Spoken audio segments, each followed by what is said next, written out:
Hello students, तो आज की इस वीडियो में आज मैं कक्षा 10वीं वाले विद्यार्थियों को प्रश्नावली 2 के आगे के प्रश्नों को बताने वाला हूं। तो इस वीडियो में मैं प्रश्न क्रमांक 13 को बताऊंगा। इससे पहले वाले वीडियो में मैंने 1 से लेके पूरा 12 तक कंप्लीट करा दिया है। इस वीडियो में 13 से स्टार्ट करने वाले हैं, ठीक है। तो देखो 13वां प्रश्न क्या है, यहाँ पे मैं पढ़ते जाऊंगा, ये आपको ऊपर में डिस्प्ले होते हुए दिखाई देगा। तो 13वां प्रश्न है, एक विद्यालय के 2 कमरों ए और बी में कुछ विद्यार्थी बैठे हैं। जब ए से 10 विद्यार्थी बी में भेज दिए जाते हैं तो दोनों कमरों में विद्यार्थियों की संख्या समान हो जाती है, और जब 20 विद्यार्थी बी से ए में भेज दिए जाते हैं तब ए के विद्यार्थियों की संख्या बी से दोगुनी हो जाती है। प्रत्येक कमरे के विद्यार्थियों की संख्या ज्ञात कीजिए। तो हमें ज्ञात क्या करना है, विद्यार्थियों की संख्या। तो कितने कमरे हैं जिसको ज्ञात करना होता है वो हमेशा हम कहाँ पे क्या लिखते हैं, उसे माना लिखते हैं ना। तो हमें ज्ञात क्या करना है, विद्यार्थियों की संख्या। तो यहाँ पे हम लोग मान लेते हैं, माना एक कमरे में विद्यार्थियों की संख्या x, ठीक है, x, ठीक है, x है, तथा b सेम टू सेम यही रहेगा, b कमरे में विद्यार्थियों की संख्या बराबर y मान रहे हैं, ठीक है। अब प्रश्न क्या कर रहा है, प्रश्न ये कह रहा है कि a कमरे से 10 विद्यार्थियों को निकाल दिया जाता है और उसे बी कमरे में ऐड कर दिया जाता है ना। बी कमरे में ऐड कर दिया जाता है, तब तब तब ए कमरे, यहाँ पे तब मत लिखो, ए कमरे से ए कमरे, ठीक है, फिर लिखो, चलो, फिर ए कमरे से 10 विद्यार्थी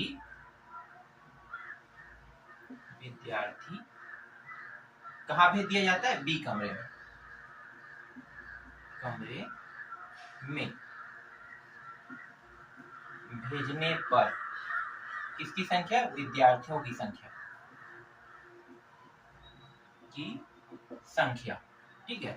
फिर ए कमरे से 10 विद्यार्थी बी कमरे में भेजने पर ए, यहाँ पे एक चीज और रहेगा, ए कमरे में विद्यार्थियों की संख्या। तो विद्यार्थियों की संख्या ए कमरे में कितना है, x है, x। अब 10 इससे कम कर रहे हैं, कहाँ भेज रहे हैं, यहाँ पे। तो कम करने का मतलब क्या है, ये जो x है इससे 10 निकाल लेंगे, तो 10 निकालेंगे तो x माइनस 10 हो जाएगा। तो फिर ठीक है, तो ठीक है, अब अगला क्या रहेगा, बी कमरे में आ रहा है ना, तो बी कमरे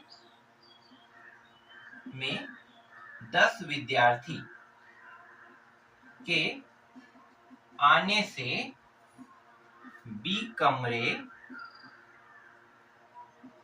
में विद्यार्थी की संख्या। तो विद्यार्थी की संख्या बी कमरे में कितना है, y, और इसमें 10 अगर आ जाएगा तो कितना हो जाएगा, y प्लस 10 हो जाएगा। फिर प्रश्नानुसार चलेंगे, तो प्रश्नानुसार, अब प्रश्न क्या कह रहा है, प्रश्न ये कह रहा है कि ये ए कमरे और बी कमरे, मतलब ये जो ए कमरा है ना, जिससे हम 10 विद्यार्थी निकाल के बी कमरे में भेज रहे हैं, और जब बी कमरे में 10 विद्यार्थी आ जाता है तो दोनों एक दूसरे के बराबर रहते हैं। तो क्या करेंगे, इन दोनों को एक दूसरे के बराबर रखना है। तो x माइनस 10 बराबर y प्लस 10, जैसे प्रश्न का है वैसे ही यहाँ पे कर रहे हैं। तो प्रश्नानुसार लिख के ये हमें लिखना होगा, ठीक है। तो इन दोनों को एक दूसरे के बराबर रख देना, क्योंकि ये दोनों एक दूसरे के क्या हो जाएंगे, बराबर हो जाएगा। अब इसे हल कर दें, तो जहां पे x उस साइड y को लाएंगे तो ये हो जाएगा माइनस हो जाएगा। क्यों माइनस हो रहा है, क्योंकि ये प्लस में है, और यहाँ पे पहले से 10 है, और ये जो माइनस 10 उस साइड भेजेंगे तो ये माइनस से क्या हो जाएगा, प्लस हो जाएगा। फिर x माइनस वाई बराबर 10, 10 कितना हो गया, 20। ये रहा आपका पहला समीकरण प्राप्त हो गया। अब प्रश्न को जब आगे पढ़ते हैं तो आगे पढ़ने पर वापस ए कमरे में इस बार 20 विद्यार्थी क्या हो जाएगा, बी से आ जाएगा, इस बार 20 विद्यार्थी। तो यहाँ पे लिखो, इस बार बी कमरे से ए कमरे में 20 विद्यार्थी के आ जाने पर ए में विद्यार्थियों की संख्या बराबर x प्लस कितना हो जाएगा 20। यहाँ पे प्लस क्यों कर रहे हैं, क्योंकि बी कमरे से इस बार विद्यार्थी भेज रहा है, तो हमें इसी में 20 करना है, ठीक है, क्योंकि ए कमरे में विद्यार्थियों की संख्या है। तो अब क्या कर रहा है, बी कमरे से 20 विद्यार्थी को भेज रहा है, तो x प्लस बी, तब बी कमरे में विद्यार्थियों की संख्या, तब बी कमरे में विद्यार्थियों की संख्या होगी, कितना होगी भाई, 20 निकाल देंगे तो y माइनस 20 हो जाएगा, ठीक है, y माइनस 20। फिर यहाँ पे प्रश्नानुसार चलेंगे, तो थोड़ा सा अब यहाँ पे लिख लेते हैं, ठीक है, प्रश्नानुसार।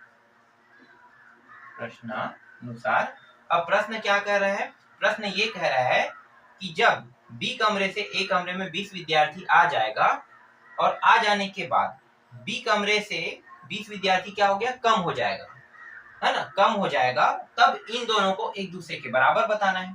तो ये जो x प्लस 20 है इसको लिखते हैं और y माइनस 20 इसको लिखते हैं, और यहाँ पे एक शब्द का जिक्र हुआ है 2 गुना, ठीक है, तो 2 गुना कब होगा, जब x प्लस 20 होगा और y माइनस 20 होगा, तो ये जो y माइनस 20 है इस साइड 2 का गुणा कर देंगे, मतलब 2 का गुणा करने पर ये जो दोनों पक्ष है, ठीक है, left hand side right hand side, तो दोनों बराबर हो जाएंगे, कह के ये प्रश्न कह रहा है। तो प्रश्नानुसार हमने ये कर दिया, अब इसको हल करते हैं, तो ये हो गया x प्लस 20, 2 का अंदर गुणा 2y, फिर माइनस 2 दूनी 40, ये x यहीं पे रहने देते हैं, इस 2y को इस साइड ले आते हैं, तो ये किसमें था, प्लस में था, तो माइनस में हो जाएगा, और ये जो 20 है उस पार भेज देंगे, तो पहले से यहाँ पे माइनस 40 है और यहाँ पे और माइनस 20 आ रहा है, तो कितना हो जाएगा, माइनस 60 हो जाएगा, और ये x माइनस 2y यहाँ पे रहेगा। तो ये आपका कौन सा समीकरण हो गया, ये दूसरा समीकरण हो गया। अब 2 समीकरण हमें यहाँ पे प्राप्त हो गया, दोनों समीकरण जब प्राप्त हो जाएगा तब आगे क्या करेंगे, इसको हल करेंगे। हल करने की कितने विधि है, हल करने की कई विधि है, विलोपन विधि, प्रतिस्थापन विधि, है ना, तो यहाँ पे जिस विधि से हल करना चाहे उस विधि से हल कर सकते हो, तो यहाँ पे मैं लगा देता हूँ विलोपन विधि, ठीक है, एक प्रश्न को विलोपन से हल कर लेते हैं, तो यहाँ पे मैं लिख लेता हूँ विलोपन विधि से। ये लिखना है ना हर प्रश्न में, जब भी आप किसी विधि का उपयोग करते हो तो आपको बताना पड़ेगा कि आप प्रश्न को किस विधि से हल कर रहे हो। तो इस प्रश्न को मैं विलोपन विधि से हल कर रहा हूँ, तो विलोपन विधि मैं यहाँ पे लिख रहा हूँ। और विलोपन विधि का नियम क्या कहता है कि जो समीकरण 1 और समीकरण 2 है, दोनों के पहले पद को देखना है। तो देखो पहला पद x है, यहाँ भी x है, इनके साथ भी 1 का गुणा, इनके साथ भी 1 का गुणा, मतलब दोनों समान है और दोनों प्लस में है, तो क्या करेंगे, घटाएंगे। तो समीकरण 1 में समीकरण 2 को घटाने पर, ठीक है, घटाने पर, तो समीकरण 1 को पहले लिख लेते हैं, x माइनस वाई बराबर 20, x माइनस 2y बराबर माइनस 60, घटाएंगे तो क्या होगा, चिन्ह बदल जाएगा, यहाँ पे कौन सा चिन्ह, प्लस है, यहाँ पे माइनस है, ये भी माइनस है, तो प्लस वाला माइनस हो जाएगा, माइनस वाला प्लस, और यहाँ भी माइनस वाला प्लस हो जाएगा, ये प्लस माइनस होने के कारण कट गया, ये दोनों एक माइनस एक प्लस है ना, तो प्लस वाला बड़ा है तो इसलिए ये घटेगा, तो y बस प्राप्त होगा। अब यहाँ पे देखो ये 60 है, ये भी प्लस में, ये भी प्लस में, तो कितना हो जाएगा 80, तो y का मान कितना प्राप्त हुआ, 80 प्राप्त हुआ। अब इस y के मान को कहाँ पे रखना है भाई, आप समीकरण 1 में भी रख सकते हो, समीकरण 2 में भी रख सकते हो, किसी में भी रखो, समीकरण 1 चाहे 2 में उत्तर आ जाएगा। तो यहाँ पे मैं इसे समीकरण 1 में रख देता हूँ, थोड़ा सा यहीं पे हल कर लेते हैं। y के मान को समीकरण 1 में रखने पर, तो समीकरण 1 ये है, तो x माइनस y का मान कितना है 80, और यहाँ पे 20 दिया हुआ है, तो x को यहीं पे रहने देते हैं, 80 को उस पार ले जाएंगे, तो ऑलरेडी यहाँ पे कितना दिया है, 20 दिया है, 80 के आ जाने से मतलब 80 जब उस पक्ष में आएगा ना बराबर के इस पार, तो माइनस से क्या हो जाएगा प्लस, तो यहाँ पे x बराबर कितना प्राप्त हो रहा है 100। तो देखो x का मान 100 और y का मान 80, मतलब एक कमरे में विद्यार्थियों की संख्या कितना है 100, और y कमरों में अगर विद्यार्थियों की संख्या पूछेगा तो 80 बताना है। तो इस तरीके से आपका ये जो 13वां प्रश्न है ये पूरा कंप्लीट होता है, ठीक है। 13वां प्रश्न मैंने पूरा डिटेल से बता दिया, आशा करता हूँ मैं जो बता रहा हूँ आप लोगों को समझ में आ रहा होगा। चलो अगला देखो, चलो अब 14वां प्रश्न देख लो। यहाँ पे मैं 14वां प्रश्न को पढ़ के बता देता हूँ। मैं जब इस प्रश्न को समझा रहा था तो उस समय कुछ फॉल्ट आ गया वीडियो में, इस वजह से मुझे इसे दोबारा से आपको बताना पड़ रहा है। तो इतना तो मैंने बता दिया था, उसके बाद जो वीडियो है वो रिकॉर्ड नहीं हो पा रहा था, तो मैं आप लोगों को ये दोबारा बता रहा हूँ, ठीक है। तो चलो एक बार मैं पढ़ के बता देता हूँ। जब किसी आयत की लंबाई में 5 इकाई की कमी तथा चौड़ाई में 2 इकाई की वृद्धि कर दी जाती है, तब उसका क्षेत्रफल 80 वर्ग इकाई कम हो जाता है।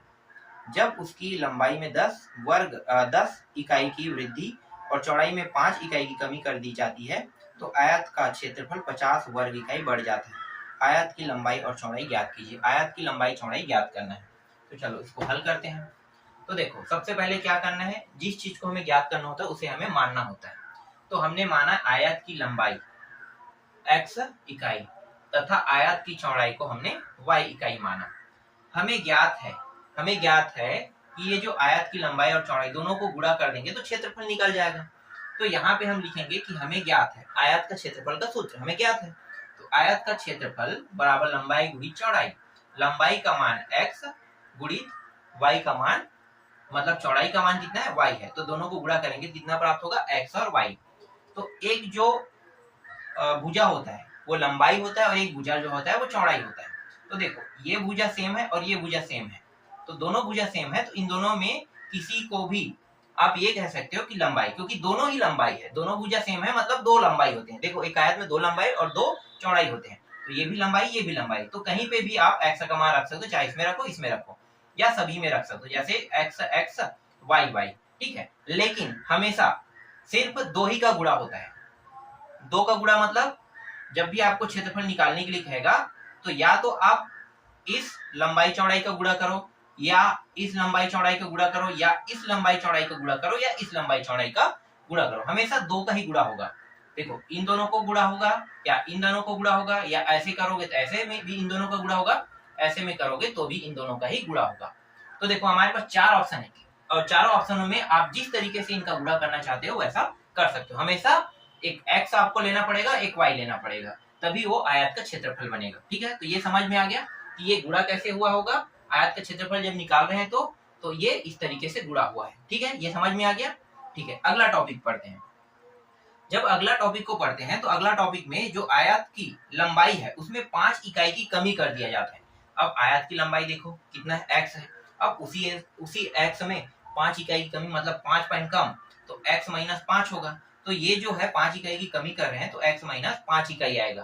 और जब हम वृद्धि करेंगे, है ना, वृद्धि किसमें, चौड़ाई में वृद्धि। देखो आयत की चौड़ाई में 2 इकाई की वृद्धि कह रहा है, तब आयत की चौड़ाई कितना हो जाएगा, y प्लस 2 हो जाएगा, है ना। तो y प्लस 2 इकाई हो जाएगा। फिर एक और टॉपिक है यहाँ पे, फिर एक और टॉपिक है।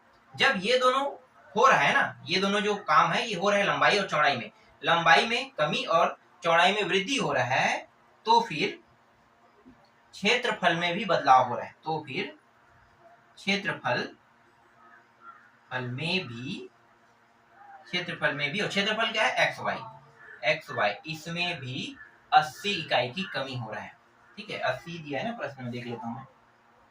हाँ 80 इकाई की कमी हो रहा है, तो यहाँ पे 80 इकाई की कमी कर रहे हैं, ठीक है। तो देखो ये जो है x माइनस 5, ठीक है, और ये y प्लस 2, इन दोनों का गुणा कर देंगे तो क्या निकल जाएगा, क्षेत्रफल। तो चलो अब यहाँ पे क्षेत्रफल के सूत्र को लगाते हैं, ठीक है। अब यहाँ पे लिख लेते हैं प्रश्नानुसार क्षेत्रफल बराबर लंबाई गुणित चौड़ाई। तो क्षेत्रफल का मान देखो कितना है, एक्स वाई माइनस 80, ठीक है, एक्स वाई माइनस 80। और लंबाई और चौड़ाई, तो लंबाई और चौड़ाई को भी देखना है। तो देखो लंबाई कितना है, कहाँ है, ये रहा, एक्स माइनस 5 और वाई प्लस 2, ठीक है। अब इसको हल करते हैं, तो हल यहाँ पे बगल में कर लेते हैं। तो ये जो एक्स वाई माइनस 80 है वो जैसा है वैसा रहेगा, और इन दोनों बस को हल करेंगे तो पहले एक्स वाई का गुणा होगा, तो यहाँ पे आ जाएगा एक्स वाई। फिर ये जो वाई है इस 5 को भी गुणा करेगा तो माइनस 5 दिया है ना, तो यहाँ पे लिखेंगे माइनस 5 वाई। फिर ये जो 2 है ये एक्स को गुणा करेगा तो ये हो जाएगा प्लस 2 एक्स, और देखो ये जो +2 है ये -5 को भी गुणा करेगा तो 5 दूनी 10, तो ये 10 आ गया। अब इस वाले मान को देखो, ये वाले मान को इस साइड लेकर आते हैं, तो ये x y, ठीक है, ये x y और ये इस साइड आने के बाद ये भी क्या हो जाएगा माइनस, ये x y। पहले से यहाँ पे कितना है 80 दिया हुआ है, यहाँ पे कितना दिया हुआ है भाई, यहाँ पे -10, इस साइड आने पर ये प्लस हो जाएगा। फिर यहाँ पे 2x - 5y, इसको हल करेंगे तो ये दोनों कट के 0 प्राप्त हो जाएगा। इन दोनों को हल करेंगे तो ये हो जाएगा -70, 2x - 5y। तो ये आपका कौन सा समीकरण है, पहला समीकरण। या इसको आप जमा के भी लिख सकते हो, ये जो 2x है आगे में लिख लेते हैं और ये 5y को पीछे में, फिर 70 को -70 को इस साइड, ठीक है, सिर्फ जमा रहे हैं तो यहाँ पे कोई भी चीज बदलाव नहीं होगा। तो ये आपका पहला समीकरण, ठीक है, पहला समीकरण प्राप्त हो गया। अब पहला समीकरण प्राप्त हो गया तो अब दूसरा समीकरण निकालते हैं। अब दूसरा समीकरण में क्या करना है, क्या करने के लिए कह रहा है, इस बार देखो यहीं पे चेंज करना है ना, उसके बाद डायरेक्ट मैं यहाँ पे दूसरा समीकरण लिख दूंगा, सेम टू सेम प्रोसेस होने वाला है। तो थोड़ा सा है यहीं पे, तो कितने इकाई की कमी वृद्धि देखते हैं। तो इस बार कह रहा है 10 इकाई की वृद्धि कह रहा है, किसमें, लंबाई में।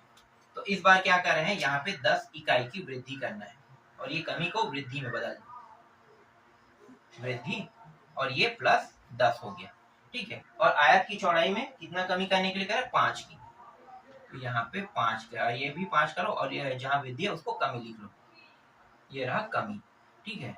तो ये 5 की कमी कर दिया। तो फिर जो क्षेत्रफल है इसमें भी बदलाव होगा, और क्षेत्रफल कितना इकाई बढ़ जाएगा, 50, है ना। तो क्षेत्रफल जो है वो 50 इकाई बढ़ जाएगा, यहाँ पे वृद्धि हो रहा है इस तरीके से, ठीक है, इस तरीके से। तो अब क्या करेंगे, इन दोनों को गुणा करेंगे, तो ये हो गया 10 और ये हो गया -5, और यहाँ भी बदलाव कर रहे हैं तो ये हो गया 50। अब बस इनको गुणा करना है, तो गुणा यहाँ पे मैं बगल में कर देता हूँ, ठीक है, यहाँ तक हो गया स्टेप। चलो इसका गुणा यहाँ पे बगल में कर देते हैं, नहीं यार यहाँ पे करते हैं, थोड़ा सा, तो थोड़ा सा बगल में, क्योंकि वो लिखा हुआ है वहीं पे मैं यहाँ पे समीकरण को ऐड करूंगा। देखो इसके बाद जो स्टेप है वो ये स्टेप है ना, इसके जस्ट बाद आपको ये पूरा स्टेप लिखना है, अभी जो मैं कर रहा हूँ उसको लिखना है।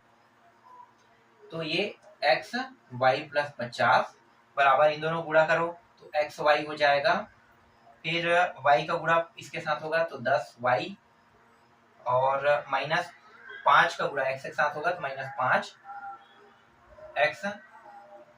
और इसके साथ होगा तो -50, ठीक है, इस तरीके से। तो देखो ये दोनों एक दूसरे के साइड में आने के बाद कट जाएगा, मैं इस साइड लेकर आऊंगा तो भी कट जाएगा, तो मैं यहीं से काट देता हूँ, ठीक है, क्योंकि दोनों सेम टू सेम है, तो यहीं से काट देते हैं। देखो यहाँ भी 50 है, यहाँ भी 50 है, तो दोनों जगह 50 दिखाई दे रहा है, तो ये भी कट रहा है, क्या कट रहा है, क्या नहीं, क्यों नहीं कट रहा है, क्योंकि एक प्लस में है और एक माइनस में है। तो क्या होगा, ये जो है इस साइड भेज देते हैं इसको, तो इस साइड भेजेंगे तो ये हो जाएगा 50, और इस साइड आने के बाद ये क्या हो जाएगा, माइनस से प्लस, तो डायरेक्ट मैं यहाँ पे 100 लिख देता हूँ, क्योंकि ये 50 प्लस है और इस साइड आने के बाद ये भी प्लस हो 100, और यहाँ पे -5x + 10y, ठीक है, बचेगा। अब क्या करने वाले हैं, इसको जमा के लिख लेते हैं, ठीक है। तो ये -5x + 10y बराबर 100, ये रहा आपका दूसरा समीकरण, ठीक है। 2 समीकरण प्राप्त हो गया। अब क्या करेंगे, समीकरण 1 और 2 के दोनों के पहला पद को देखेंगे। अगर विलोपन विधि से हल करें तब की बात है, प्रतिस्थापन विधि से हल करते हैं तो ऐसा करने की जरूरत नहीं है। तो चलो इसको भी विलोपन विधि से ही हल कर लेते हैं, ठीक है। तो विलोपन विधि से हल करेंगे तो पहले पद को देखना है, यहाँ पे देखो कितना है, 2x है और यहाँ पे -5y है, दोनों बराबर नहीं है, तब क्या करेंगे, तो इस स्थिति में समीकरण 1 में इसे बराबर करने के लिए कितने का गुणा, यहाँ पे जो -5 है ना उसका गुणा करेंगे। तो लिखो समीकरण 1 में -5 का गुणा, ठीक है, -5 का गुणा, तथा अब समीकरण 2 में करेंगे। तो देखो समीकरण 2 में 2 तो नहीं है, है ना, तो +2 का गुणा करेंगे समीकरण 2 में, ठीक है। समीकरण 1 में -5 का गुणा तथा समीकरण 2 में 2 का गुणा करके क्या करेंगे, घटाने पर, ठीक है, घटाने पर। हम लोग हर बार घटा रहे हैं, सेम टू सेम ला रहे हैं ना, इसलिए तो यहाँ पे मैं लिख देता हूँ समीकरण को। चलो यहाँ पे नहीं लिखते हैं, यहाँ पे जगह कम है, अब यहाँ पे लिख देते हैं, ठीक है, थोड़ा सा बचा है, यहाँ पे लाइन खींचते हैं, इस साइड तो नहीं दिखाई देगा, इसी साइड करते हैं। तो समीकरण 1 में पहले गुणा करेंगे 5 का, तो ये हो जाएगा -10x हो जाएगा, फिर यहाँ पे हो जाएगा माइनस माइनस प्लस, ये 5 पंचे कितना हो गया 25 y। फिर ये भी माइनस माइनस प्लस हो जाएगा और ये हो जाएगा 5 सत्ते 35 350 हो जाएगा। ठीक है, अब 2 का गुणा यहाँ पे करेंगे तो ये 5 दूनी 10, तो ये माइनस 10x हो गया। फिर ये हो गया 10 दूनी 20 y और 100 दूनी 200, ये 200 हो गया। घटा देते हैं तो यहाँ पे प्लस, यहाँ पे माइनस है प्लस है और यहाँ भी प्लस है, तो ये प्लस हो जाएगा, ये माइनस और ये भी माइनस, ये दोनों प्लस माइनस होने के कारण कट गया। यहाँ पे देखो ये माइनस है ये प्लस है, तो यहाँ पे 5y आएगा, घटाएंगे तो 25 में 20 को घटा दो 5y। अब 300 में कितना घटाएंगे 200 को, तो 150 आएगा। ठीक है, आगे क्या करेंगे, आगे जो करना है उसे यहाँ पे लिखते हैं, इसको अब मिटा देते हैं, इसकी जरूरत तो है ही नहीं।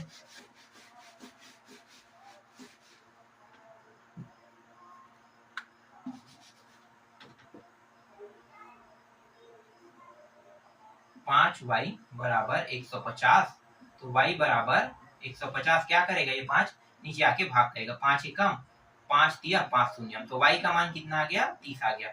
इस y के मान को कहाँ पे रखना है, दो ऑप्शन हमारे पास, समीकरण 1 समीकरण 2, तो किसी में भी रखो उत्तर आ जाएगा। तो यहाँ पे मैं लिख लेता हूँ समीकरण 1 में, है ना, समीकरण 1 में y का मान रखने पर, तो 2x माइनस 5, y का मान कितना है 30 है, फिर माइनस 70।